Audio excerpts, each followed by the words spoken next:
Oke guys. Oke.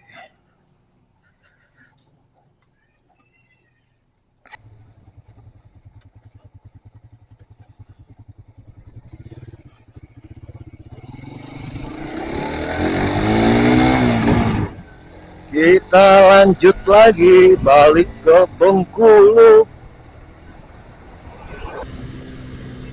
Gue jalan-jalannya kayak gini doang guys.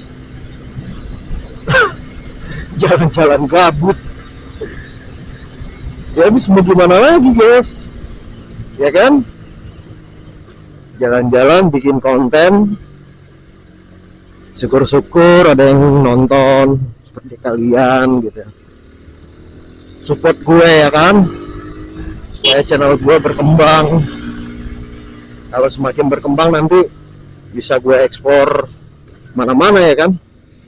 Kalau nggak salah tuh kemarin ada apa bunga rafflesia yang udah mekar. Cuma ya cuacanya kurang mendukung ya. Gua nggak mampir. Dogi.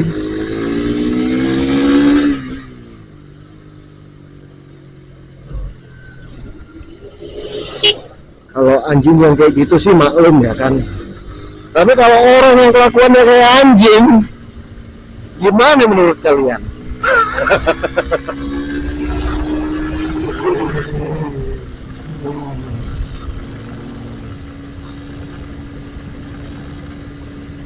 Silakan berkomentar sebebas-bebasnya. Ya ada larangan guys, selagi lu masih hidup, ya kan? Kalau soal nanti pertanggungjawaban di akhirat, ya lu tanggung sendiri ya kan.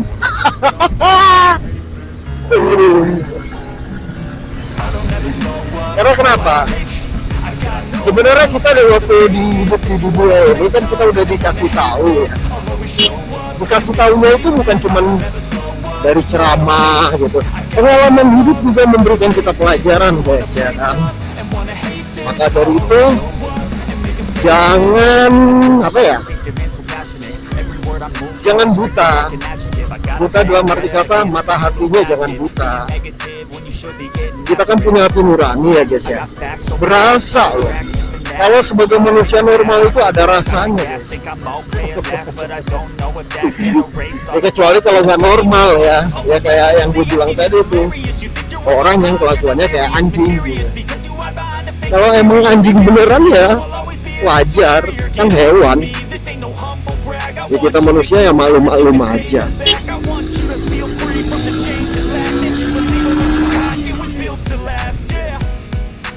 Perbedaan kita manusia itu diberikan akal. Kalau hewan itu nggak ada akalnya guys, emang dia punya otak, tapi nggak berakal. Karena otaknya itu hanya berfungsi untuk masalah dia bertahan hidup, makan, kawin, itu doang. Kalau ada yang mengganggu ya dia akan melawan. Naluriah hewan lah, jangan sampai celaka kan kalau orang udah dikasih akal tapi nalurinya sebatas naluri hewani gitu.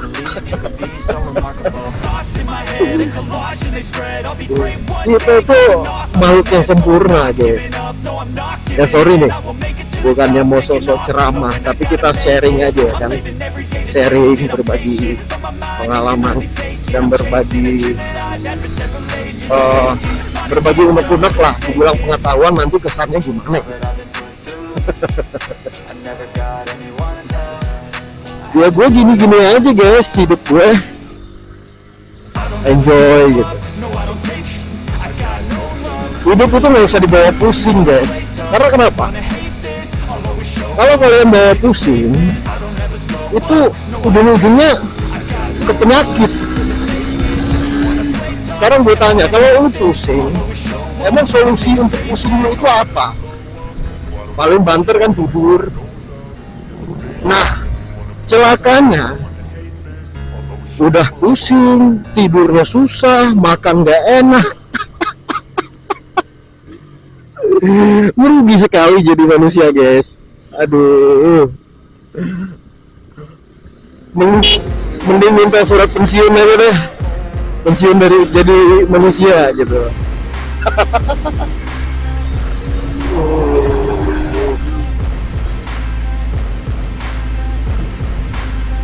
Nikmati hidup ini, guys.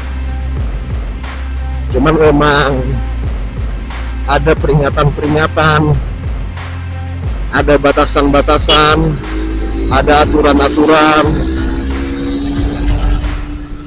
Kalau mau hidupnya selamat gitu. Yang namanya juga kita kan hidupnya kan ya terkait yang tadi itu dikasih akal itu nanti akan dipertanggungjawabkan gitu. Kalau hewan kan tidak.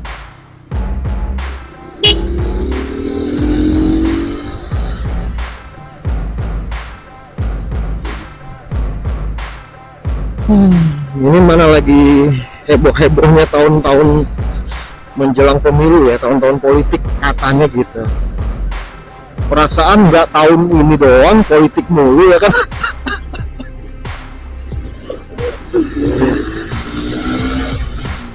Ini opini gue doang nih ya.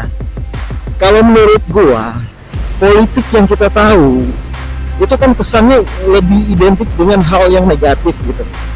Politik itu lebih identik dengan intrik bagi masyarakat awamnya kita ya umumnya. Bener nggak nih? Coba deh ya, silakan komentar.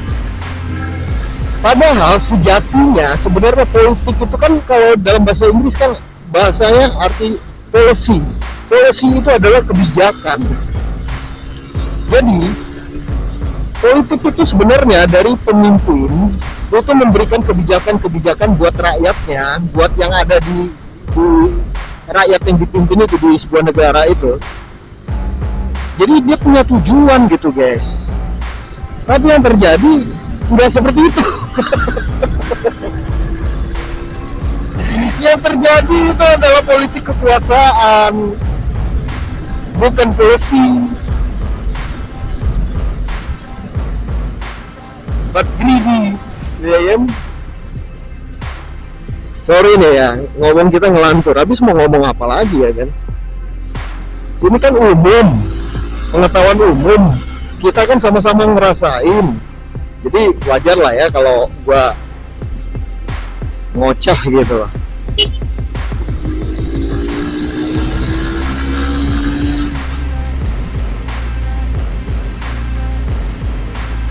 Apalagi di daerah. Di sini contohnya, kalau gue perhatiin, mindset yang tertanam di masyarakat itu udah umum gitu. Kalau yang namanya pejabat gitu ya, punya kekuasaan, punya kemampuan untuk berbuat ya semaunya dia gitu. Loh, berarti udah meleset ya kan dari makna sejatinya policy itu, politik itu. Lah iya, emang prakteknya begitu. Nah, celakalah kita sebagai rakyat. Kita nggak boleh buta-buta amat, guys, tentang politik gitu. Jangan. Karena kenapa? Kembali lagi yang tadi gue bilang, karena kita sebagai manusia yang udah dikasih akal, itu nanti kita akan dipertanggungjawabkan. Jangan bilang, wah, gue kan cuman ini cuman rakyat kecil gitu. Gue nggak tahu menang. Nggak bisa bilang begitu loh. Lu nggak bisa ngeles. Dia nggak tahu menang. Lu tahu. Dari mana lu dia nggak tahu? Lu tahu keadaannya, lu ngerasain. Ya kan? Jadi nggak ada tuh istilahnya, gue rakyat kecil, gue orang awam, gue nggak ngerti politik. Nggak boleh. Karena lu dikasih akal. Memang tidak perlu mendalam, karena memang bukan bidangnya. Tapi kita wajib tahu, guys. Karena kenapa? Jika ada yang salah, ya kita luruskan supaya jangan salah lagi gitu. Syukur-syukur kalau emang udah bener gitu. Kalau udah bener kan emang itu yang diharap.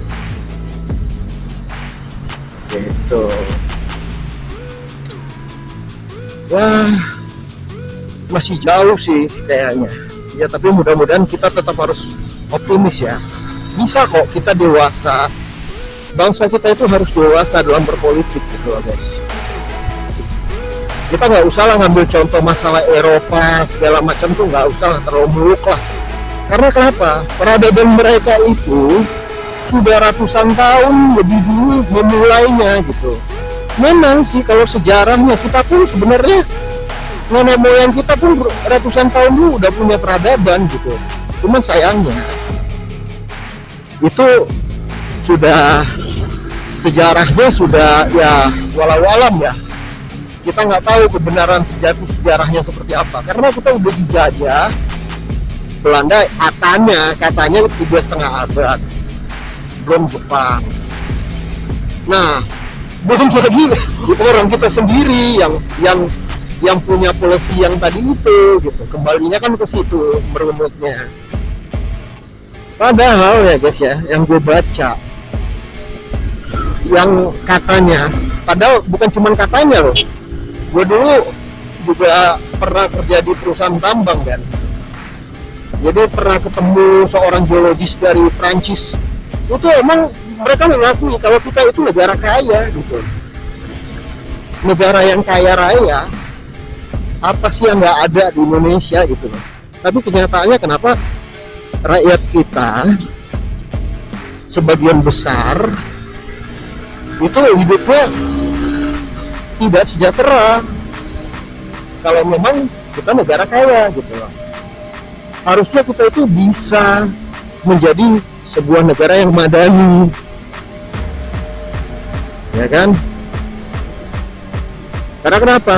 Kita sumber daya alam aja udah mendukung, kita udah kaya, tapi kenapa bisa begini? Ya itu tadi kembalinya policy guys.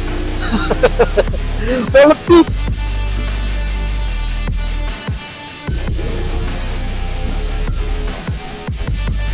Politik yang dimainkan itu kebijakannya bukan kebijakan untuk rahmatan lil alamin gitu loh. Walau alam ya kan masih mau ngeles, ya kita lihat aja lah, kita udah berapa puluh tahun merdeka guys.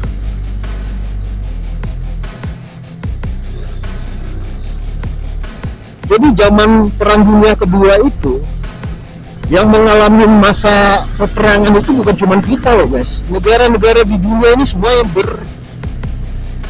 berhadapan dengan masa itu peperangan.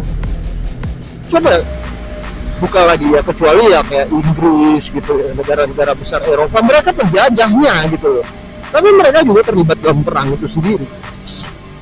Nah setelah sekitar ya nggak jauh beda lah dengan kemerdekaan negara kita, barulah dunia ini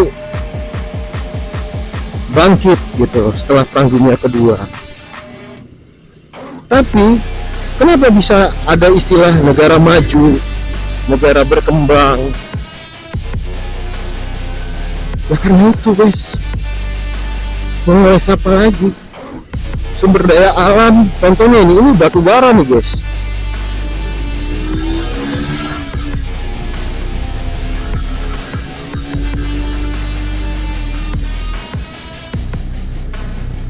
Bengkulu ini aja yang gue tahu, batu bara ada, emas ada, apalagi ya. Tapi ya kalau masalah terkait perizinan ya gue nggak ngerti lah ya. Itu pun waktu kerja di tambang waktu itu juga sempet ada masalah soal perizinan gitu, kalau gue nggak salah. Karena itu wilayahnya itu adanya di Bukit Barisan, jadi nggak gampang. Tapi si geologis Prancis ini sendiri yang ngasih tahu gua gitu loh, karena gua lihat waktu di laptopnya dia itu ada peta dan foto satelit gitu. Gua tanya ini apa maksudnya, dan dia bilang itu sepanjang Bukit Barisan ini guys, Sumatera ini ya, itu mengandung mineral emas, tembaga, perak, itu banyak guys. Wow, malah dia bilang ini ya